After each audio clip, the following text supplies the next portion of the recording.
Hey, Jeff, I'm looking to invest some capital in some property. Where would you suggest? I don't know if you've ever been to the planet Sivos, but north part of the planet is where I would invest right now. Isn't that where they dump all their garbage? Actually, it's where they dump their poop. Well, that's a shitty investment. Okay, I quit the pod.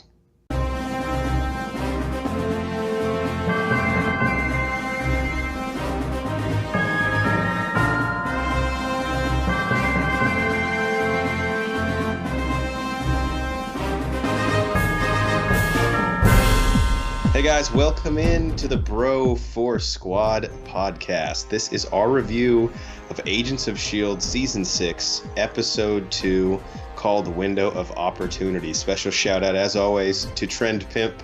I'm your host, Jeff Hornacek, the mayor. Joining me, as always, is the mad scientist, Brian Banner, to review this episode as we do all of our TV episodes on the 4 Bro Force Squad criteria: the acting, the story, our favorite scene, and any theories going forward. All right, Brian, we're now 2 episodes in. I think we have a pretty good idea, at least, of who the new cast of characters are. Maybe not who they are, but who the actors are. Any performances, positive or negative, that stood out for you in Season 6, Episode 2? I can't believe I'm going to say this, but one that I actually thought was kind of negative, I think it's more of a result of the writing, though, it was DeCaster, man.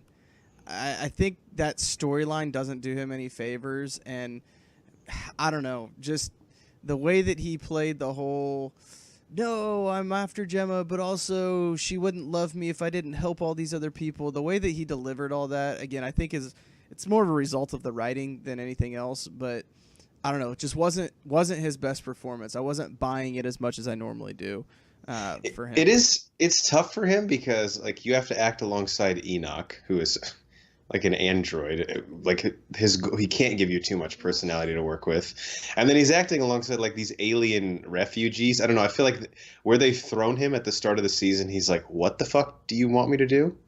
And yeah, I mean, they're definitely making him earn his paycheck. I don't know, I like I said, I think it was more of a result of the writing and the storyline that he's in, but it just wasn't great.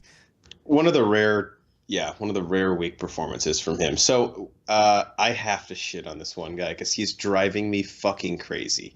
And one more episode like this, and he might replace Deke on this show as my most annoying character. But Barry Shabaka Henley is the actor. He's playing Dr. Benson, that scientist that S.H.I.E.L.D. recruited in the season premiere. I can't believe you hate him that much. He is fucking complaining so much about everything. And I'm at the point where I'm like, dude, if you don't want to work here, then just leave, because this is absurd, man.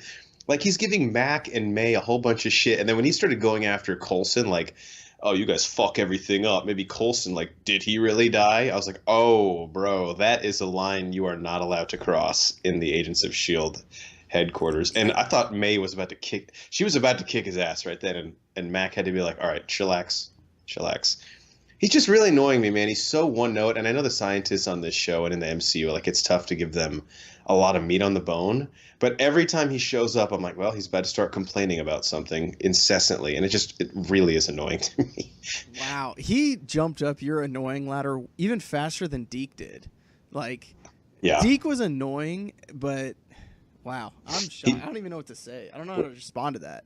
I don't either. And maybe his character at the very end, when we'll get into this in story, I'm sure, but when he realized that the DNA that they had, it actually did match Coulson, he kind of seemed like he was starting to chill out then. But I don't know. I mean, he's got to prove it over the course of at least an episode before I just let him off the hook. I did have one huge positive, and it's tough with the recurring characters because sometimes we see them so often that I don't want to say we take them for granted, but their performances don't stand out as much. And Ming-Na Wen was awesome in this episode. I had her as a positive as well. The way that she's starting to navigate the loss of Coulson and the realization that he may or may not be back is phenomenal. Absolutely phenomenal. Yeah, the only thing that's harder for her to deal with than the loss of Coulson is the loss of Coulson and then someone who's presumably not, I don't know, we don't know, but presumably isn't him being back. And she's really, really having a hard time wrestling with it. And that just came through all over the place. And I thought she was awesome in this episode. Yeah, I loved it. All right, on to the story. So I have a couple, again, at this point in the season, I'm not really sure what's going on, but this is what I've gathered. So Sarge and his team looking for something. I'm not really sure what it is. Sarge, it's revealed, has Coulson's DNA. So it's some way, somehow, that is at least the body of Phil Coulson. And then, of course, the other through line is Fitz hidden aboard that ship with Enoch, attempting to get back in cryostasis. And he's sort of leading like a, But is he? I guess, a pseudo mutiny. I don't know. I'm not really sure what's going on, but that part seemed much more straightforward than what was going on with Sarge and his team. So, what did you think of the story in this? What could you make of it, and did you like where you presume it was going? So when we left off after episode 1, I said I am interested. I love both of these storylines. I'm in. Let's go. I have backtracked 50%. I could care less about what's going on in space now. Again, I think it's part of the writing, but the whole thing on the spaceship and him leading the mutiny and, oh, I need to get back to Gemma, but she won't love me if I don't help these people. That I could care less about. The one person that kind of intrigued me was the captain of that ship that they just fucking killed. Like, oh no, we're just gonna throw him out from the space because it's convenient. I'm over it. I could care less now. And then at the end, where they just barely missed the Zephyr. Come on, that's just no. We're not. It's getting really frustrating how many times Fitz and Gemma in every possible scenario are just going to barely miss each other. Yeah, with the timing. I'm over it. I'm over that. Now, what's going on Earth with Sarge and fake Coulson and the dude that's just like huffing the fucking Pennzoil? That shit was funny. He looks like an offensive lineman after like a 20-play drive. Yeah, and he needs like the oxygen on the sideline. All of that I thought was really cool. The fact that they need these gems or crystals or whatever they are intrigues me. Their little car or their truck that disappears is cool, and they can kind of morph into walls and shit. Like, I'm still way in on that. What's going on with S.H.I.E.L.D. and back home on Earth. I think that storyline is much more compelling, and I think they need to give me more of that. Both these episodes have been kind of 50-50 between the storylines. Give me like 75-25 or 70-30 on Earth with Fate Coulson and Sarge and all of that, and 30% what's going on in space, because like I said, I'm over it. I don't care. I need a break to go pee in the middle of the episode, and when they're talking about space, that's a good time to go. I'm with you. All of Sarge's team's technology is really fucking cool. Like those mirror doors that they have are awesome. Of course, the technology with their truck is really cool.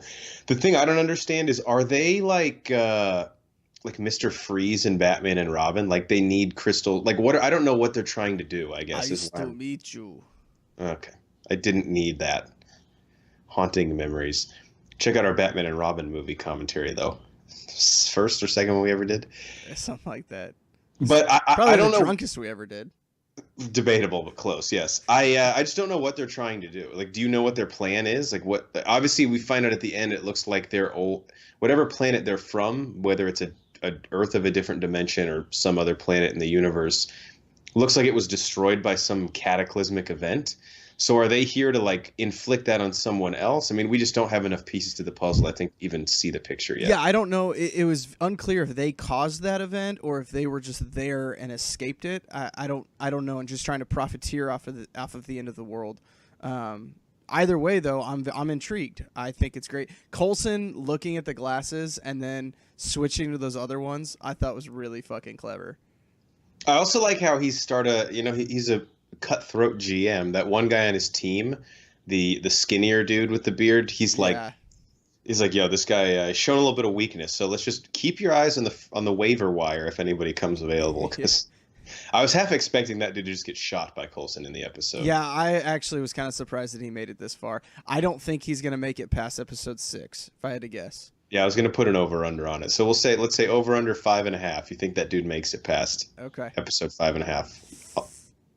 I kind of, I'll take the over. I'll take the over. I'll take the under then. I'll bet you a beer on it. So we'll All right, see. sounds I don't know good. that dude's name, but I'm not even gonna take time memorizing it because he's Nope. fucking dying No, it's soon. like the redheaded fucking weird guy.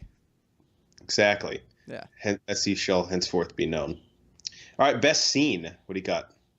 I actually really enjoyed the fight scene in the truck with May when she basically fought all of Sarge's team. Very well choreographed, very well done, and again, just May's performance in that scene, the emotion that she had on her face of hey, I'm here, and then Coulson kind of hesitating whenever he saw her, like I recognize you, but I don't know who you are. I thought that scene was very well done. And again, I'm good. I'm always good for a nice fun fight scene. And then whenever they kicked her, moved the doorway or whatever it was, and they kicked her down, and then they're looking down at her. Really cool idea of how to move the, I guess, mirror doorways, I don't Yeah, know, that. whatever it was. I didn't see it coming, and I was pleasantly surprised.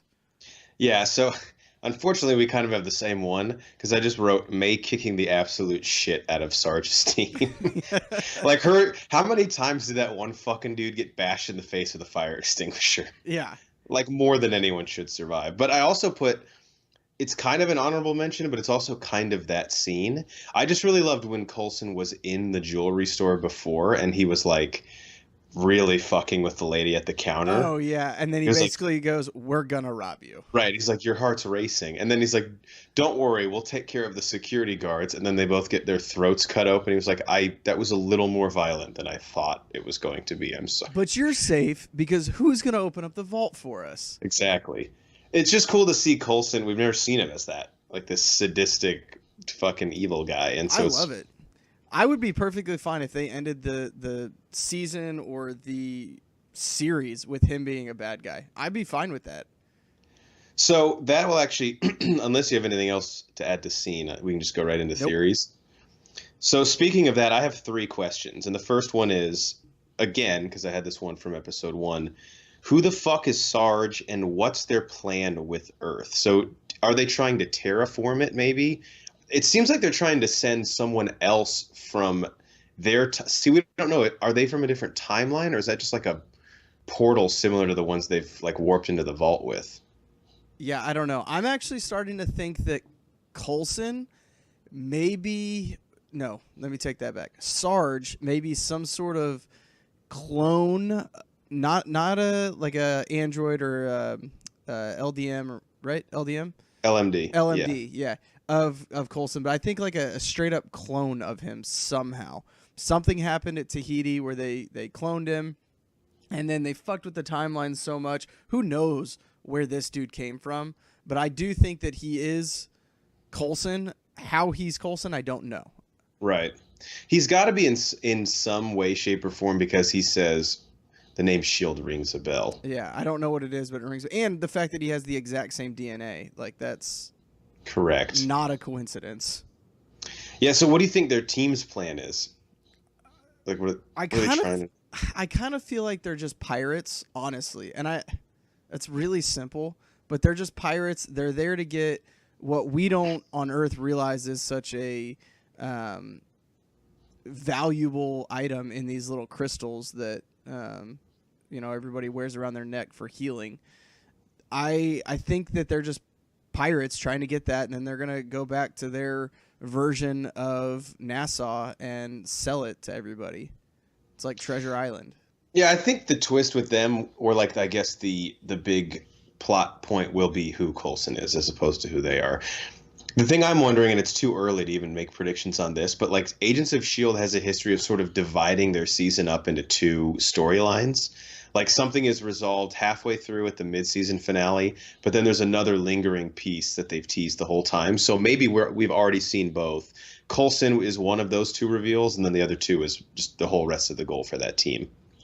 A short one. Is Mac going to cut Keller's balls off now that he knows he's banging Yo-Yo? Because he's acting like he doesn't care, but I mean, he fucking like, come on, dude. I don't know. The way they're It's weird.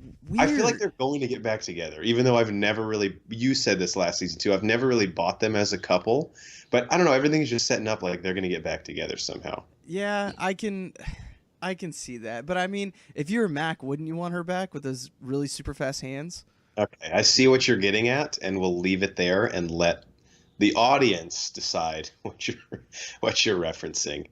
Keller, I mean, I feel like they're setting him up for something.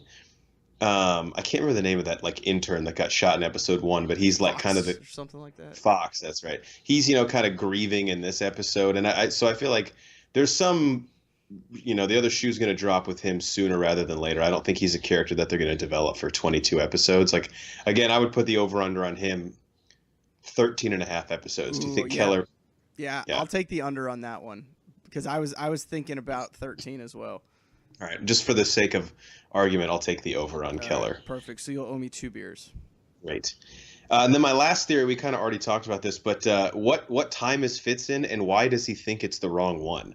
Because I don't think Fitz would make the mistake, or Enoch. So I'm wondering if Sky, is she Sky now? No, she's not. She's Daisy, right? Quake, something like that. Okay, Daisy and Quake and Gemma and their team, they might have time traveled to try and meet Fitz in some capacity. Yeah, I don't know that they even time traveled. I think they've just traveled. I think that he was in Cryo's freeze or whatever. So let's say that was 3 years after they got transported, and then his thing blew up. So now he's 3 years. I don't know. So does he just need to get cryo frozen because they need to get him to Earth and they're like so many light years away? I think he needs to get cryo frozen so that he can make it to them on the Kree planet from last season. Does that make sense? Trend Pimp, help me out. Yeah, help us out. As always, we need you. That does make sense. I don't know. It seems like if Fitz is awake, he has the ability to like contact Gemma, or if they can travel to him, like why couldn't he travel to them? He's a genius. Maybe he doesn't know that they're there. They're alive in the universe? No, that he thinks that they wouldn't be alive in this part to him because they traveled. And he doesn't know that they made it back. Right? Maybe I need to rewatch the end. I don't fucking know. I don't know. My head hurts. I'm confused. I'm not angry. I'm just confused. I'm willing to own up to the fact that the mistake is probably on my end. And then the last thing I have to ask, is this in the fucking MCU? No, there's no way it's in the MCU anymore. Okay. Like I said, I think they time traveled out of the MCU into the Agents CU. Got it. That rolls right off the tongue. All right. On that note, we have been the Bro4 Squad podcast. Thanks for checking us out. Check out all of our Agents of S.H.I.E.L.D. reviews. We're going to be doing the whole season. Check out our episodes, our commentaries. Check out everything we do on our website, bro4squad.com. Please subscribe to us on iTunes, YouTube, and Spotify. Type in Bro4 Squad, 3 words. Follow us on Letterboxd. Check out all of our reviews. Follow us on Twitter at Bro4 Squad. And I already mentioned our website, so I guess that's it. Toodles. Toodles.